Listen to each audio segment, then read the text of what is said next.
Hey everyone, Voodoo here, and today I'm back with my last of the 4 tier list videos, going over ranged tier lists for Season 4 of Shadowlands. We're going to be covering both Mythic Plus and Raid, and we're doing both in different parts. I'll try and keep this one a little quick, since I know there are 11 DPS specs for ranged, and no one wants to hear a long explanation for a 40-minute video. Before we start, a little disclaimer about this tier list. So this is going to be for kind of people who clear Mythic, maybe not in the top 100 worlds, or people who do keys within like the 20 to 27, you know, like high key but not like high pusher top keys in the world. But this is generally towards the higher end of players, just kind of a vacuum, what's good comparative to each other, maybe this has a stronger niche than this, etc. One more thing before we start, growing channel, so if you really enjoyed this video, please consider subscribing, leaving a comment, or liking. It's super important to help my growth, and I'm also trying to hit 500 subs by the time Dragonflight comes out, and then if I do that, I'll be doing a giveaway. With that, we're going to get in, we're going to start with Mythic Plus, so enjoy the video. Alright, so we are going to start with the range tier list. Going from left to right here, we're going to start with Affliction. Now, Affliction I'm going to throw down in the D tier. Affliction itself just doesn't really bring that strong damage niche that you really need in M+. Yes, it's a Warlock, so it's super survivable. But really, it's the only way of dealing burst AoE, which you really need in keys, is through Sow the Seeds. And even then, that damage it can bring isn't that big and is very much overshadowed by the other Warlock specs. The fact that Destro and Demo are both very good specs currently really pushes AF's representation down as well, which would put it lower. It brings all right single target, but again, less single target than a lot of other classes and a lot of other, both other Warlock specs too. And its AoE niche just isn't that good. For that, we gotta have to, unfortunately, put it down in D tier. Other D tier down here is going to be Arcane Mage. Now, Arcane is interesting because it can do very big single target bursts, which it does have over some other specs. However, it does very little to almost no AoE damage, and the AoE damage it can do does require it to kind of ramp up to hit there. So if you're hitting a pack, things will probably almost always be mostly dead from your Survival Hunter or your Windwalker or your Fire Mage or any of your other good specs before this goes out and does the burst. The other thing is that it's really kind of weird between Arcane Explosion and Arcane Missiles and all that stuff. It's real AoE damage. The only thing it can do on demand without doing the big stacked up Arcane Barrage burst is Arcane Explosion, and that, Arcane Explosion's damage is not tuned that well. So kind of for those reasons, we're going to put it down in D tier. Beast Mastery, put up in B. Beast Mastery, the buff to its tier set, which gives it a longer kill command, not kill command, Beast Cleave, allows it to do more focused damage while its beasts are cleaving.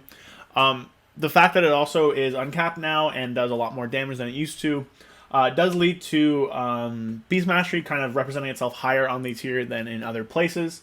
However, it does suffer from the fact that its only AoE is Stomp and Beast Cleave, and then Wild Spirits. Of course, Wild Spirits just always very good.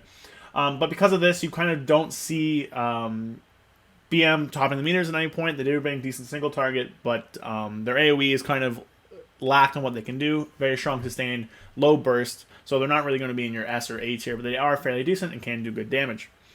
Next is going to be Boomy. Now, Boomy's interesting. Boomy, you can throw an A or B, and I can really see the argument for either one. The buffs to Starfall do lead it to dealing some decent damage, especially with Night Fane now, hitting the moons, or Inventor doing your ramp. I'm personally going to put it down in B tier, top of B, just for the fact that, again, their damage is entirely capped by what Starfall can do. Outside of that, only the really AoE damage is just hitting Star Surges into things, which is fine. It's good priority damage. They also have their tier set, which puts down Fury of Loons, and they have their I don't remember the name of the spell off the top of my head, but it's not Wrath. It's the other one that does the big lunar strike from the sky that does AoE. That all does decent enough damage, but its main way of dealing damage is through Starfall. Starfall does hit fairly hard now, but it hits hard over a period of time, which does cap its damage a little bit.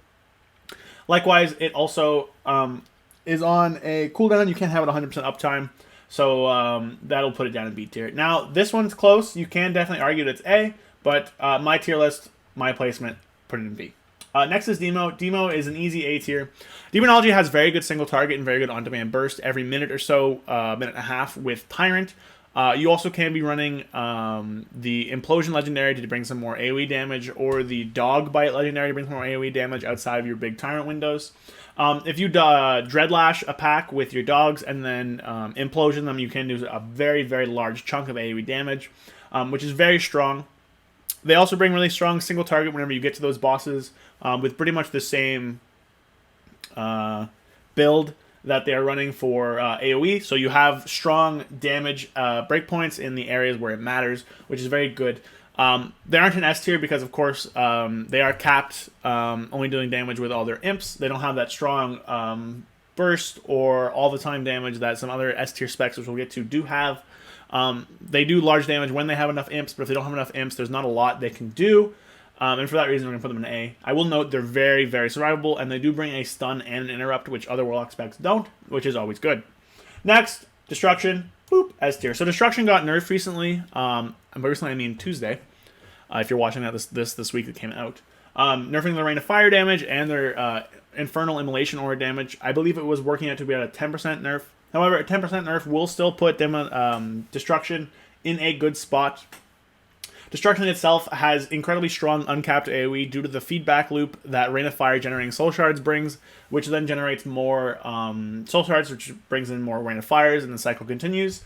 It used to be stronger, where you would have your tier set proccing Infernal all the time, which will give you more Rain of Chaos, which will summon more Infernals. That's been axed, that no longer happens, but you still have strong damage whenever you summon the Blasphemy, and you still have a very strong Infernal cooldown every 1.5 to 2 minutes, which leads to very, very high damage. They also got single target buffs to compensate for the AoE nerfs, and they bring very strong boss damage as well, and are really king in any cleave bosses you might have, like the first boss of Grimrail, and other stuff like that. Destruction Warlock, very good. S tier, easy. Next, Elemental Shaman. Elemental, I'm going to put in B. So Elemental's damage is entirely predicated on hitting good Stormkeepers and hitting good Storm Ellies. When those things happen, Elemental can do some very, very high AoE damage, especially with their Earthquakes as well, feeding into that. However, outside of those, their AoE is fairly lacking, and their single target, due to this build, is also lower. They're kind of immobile and not very squishy, which, they are very squishy, which all this will change in Dragonflight. Elemental Shaman's getting some cool stuff. But their uncapped AoE burst and their just ability to do damage between those packs and also the single targets will kind of bring them down into B tier. They also don't really bring any strong niche that is needed outside of those, and their utility is fairly lacking. Next, Fire Mage, another S tier spec. Fire Mage has incredibly crazy high burst on about a minute rotation with Kindling. They also have the ability to do very strong single target damage with Combustion, or the ability to do very strong AoE damage with their Combustion through Flame Strike. They can focus down priority targets if you needed. They have Sheep, they have Dragon's Breath, which is a very strong AoE stop.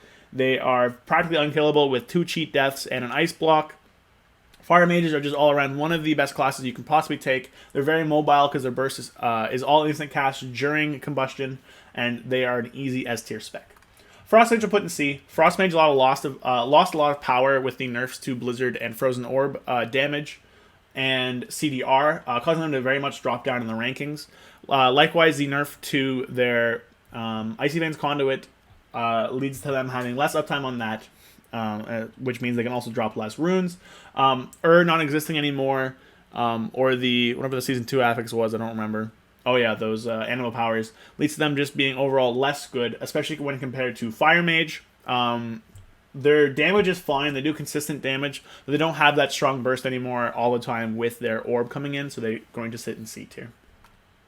Marksmanship Hunter, very strong. There's a few viable covenants you can do. Necklord's very strong. Nightfae's very strong for a 2-minute burst if you need that. Kyrion's also viable. But I think most of them are running Necrolord, putting a bunch of these explosions on people with your Death Shock is very strong. They have very strong passive AoE cleave now because of their tier set. Volley is still a very strong keybind.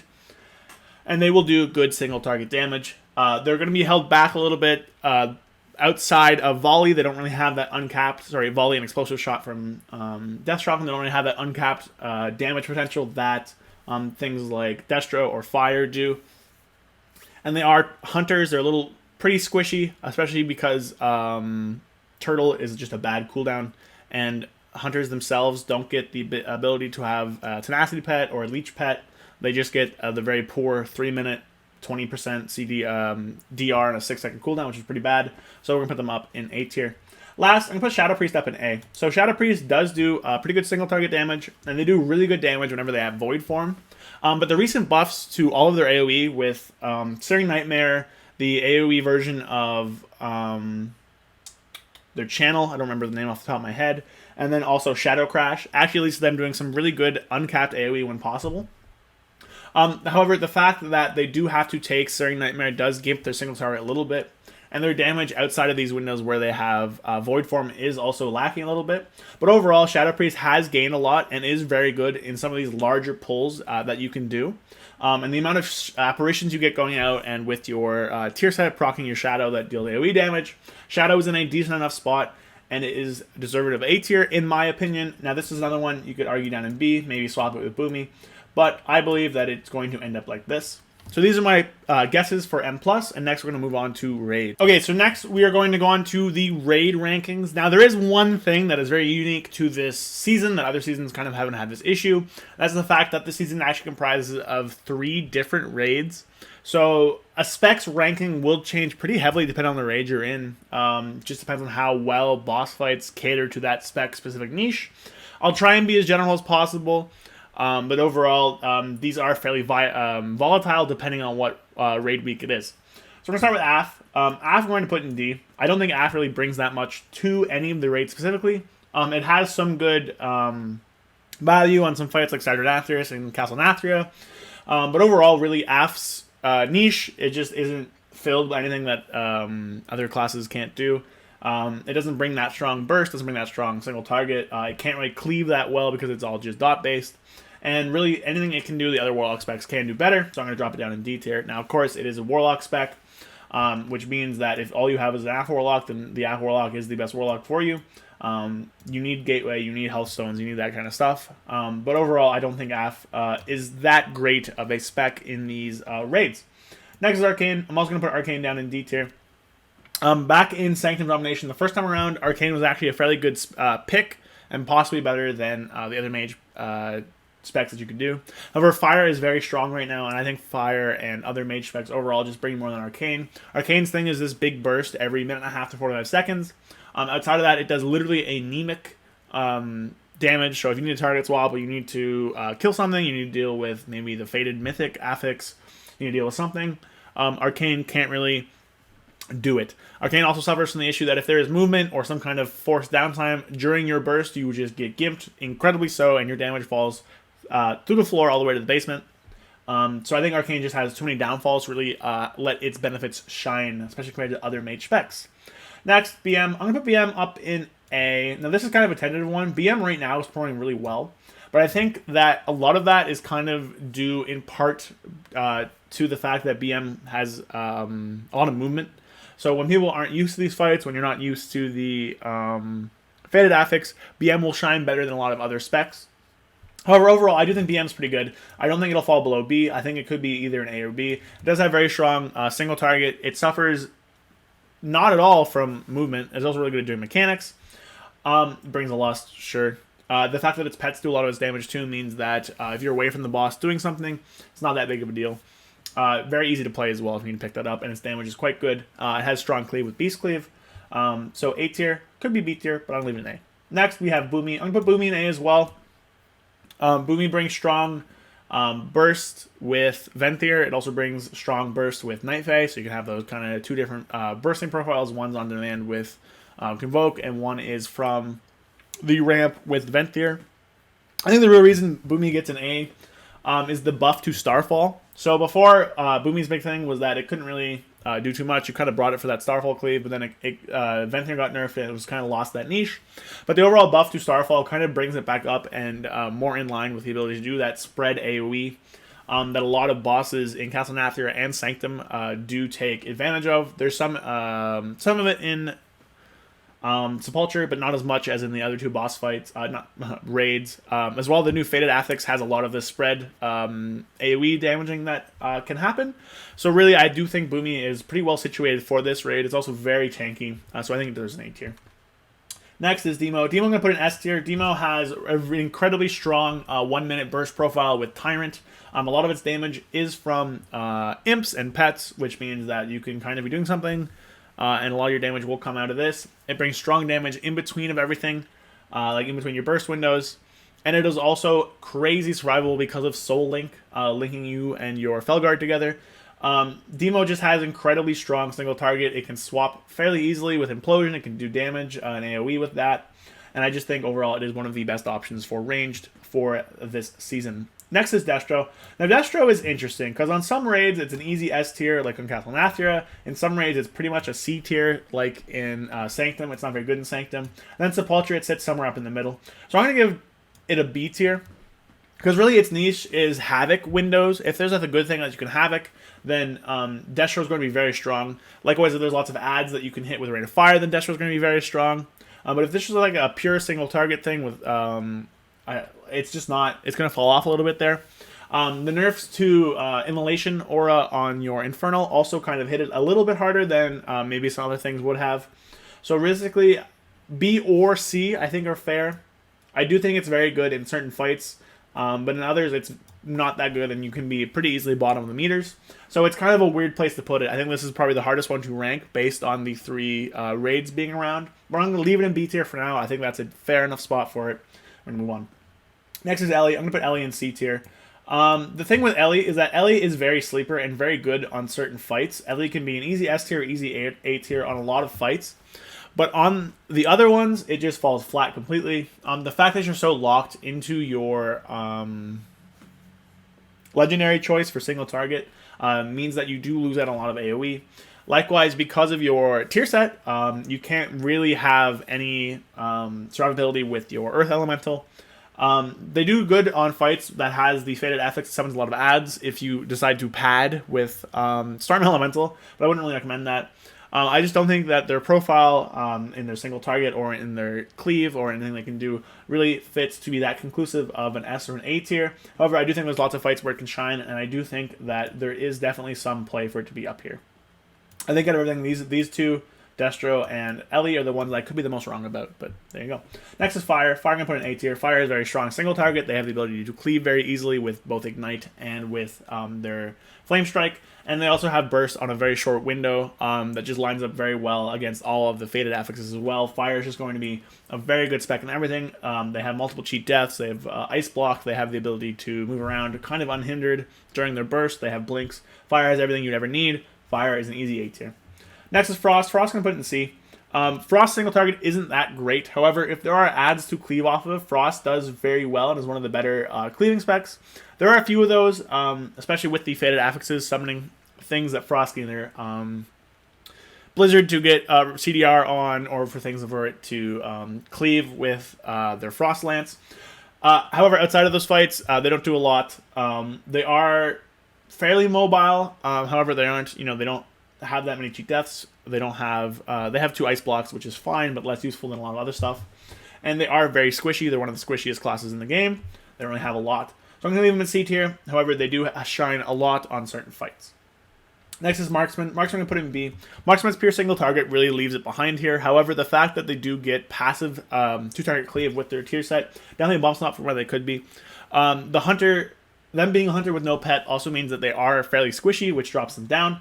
And the fact that they're either locked into volley or other choices to do any of this bigger AoE does kind of limit them a little bit. Marksman is decently strong. They can do a lot of damage, but they can't be doing that damage the same as the upper classes, and they're not as squishy as them, which I do believe lands them in the B tier. Last is Shadow. Shadow I'm going to put at the top of B. Shadow's single target damage is incredibly high, again, but it's kind of a one-trick pony. When it's doing this high single target damage, it can't do that AoE damage or cleave damage a lot of other classes need, or is that important in a lot of raid fights. So it's kind of limited in what it can do. It is a little squishy outside of Dispersion. Dispersion is very strong, but if you don't have Dispersion, then Shadow can die fairly easily. It brings Vamp Embrace, but Vamp Embrace is fairly useless. And it doesn't bring otherwise a strong niche that other targets, that other specs can also bring. This is going to be my tier list for Raid. Could be wrong in a few things. I'm most interested about Destro and Ellie. You can see those moving up or down depending on what raid you're in. I can also see them moving around depending on just tuning. We'll see how the nerf really impact it. But that's what I think is going to happen. So those are my thoughts on both Mythic Plus and Raid. I want to know what you guys think. Leave a comment down below if you agree with me. If you disagree with me, I'm curious to see where you guys think different classes will end up. This is a very interesting season, especially in Raid, because things are changing all the time. And it's also very short, so I'm curious to see how things will turn out at the end of the season. Anyways, with that, that's it for today. I really appreciate everybody watching. If you enjoyed it, please leave a like, leave a comment, hit the sub button, really helps me out. I appreciate everyone's support, and I'll see you guys next time.